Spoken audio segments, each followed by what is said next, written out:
music in words, or words on music. I'm really delighted to be introducing Mr. Giorgio Norrington to you. I treat an orchestra, or I treat any orchestra exactly the way I would treat a period orchestra. The layout, the violins will almost always be opposite each other. The horns and the trumpets will be different sides, usually.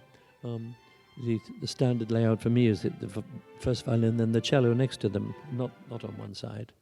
In a big orchestra, I have the basses in a row across the back. 8 basses, 1, 2, 3, 4, 5, 6, 7, 8, behind the woodwind.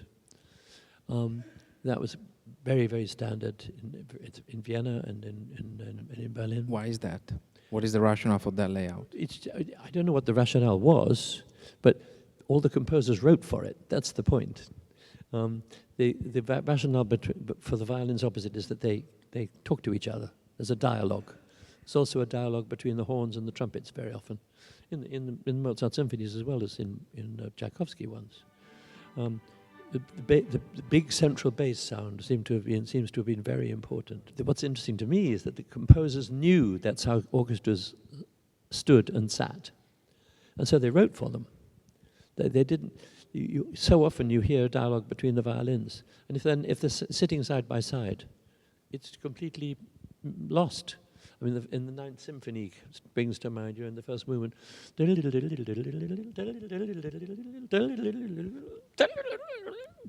it happens in the Eroica, it happens in the Pathétique, it happens all the time in Brahms symphonies, in Elgar. They knew, the composer knew, he had the picture in his mind of how the orchestra would sit. That's how they sat. It sounds great that way. And with this terrific bass line. It travels across stage, by the way. Yeah, the sound actually goes, yeah. Yeah, in the Eroica you've got galloping horses, you know.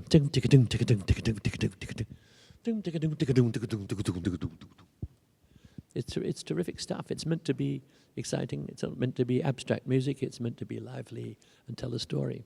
I'm wondering, where does research stop and sensibility begin? Not that's necessarily a problem, but because sensibility need not be arbitrary. It's informed itself. But I'm wondering about that fine line between research, historically informed, and personal or absolutely. Yeah, I mean, I'm quite sure that in the end, the sensibility is more important. You have to ride 2 horses when you're performing. One of them is your ideas, your fantasy. That's great. But the other one, the other horse, when you've seen a circus with a man riding 2 horses at once, standing up, and he has to kind of balance between the two. But the other horse, the dark horse, is information, evidence.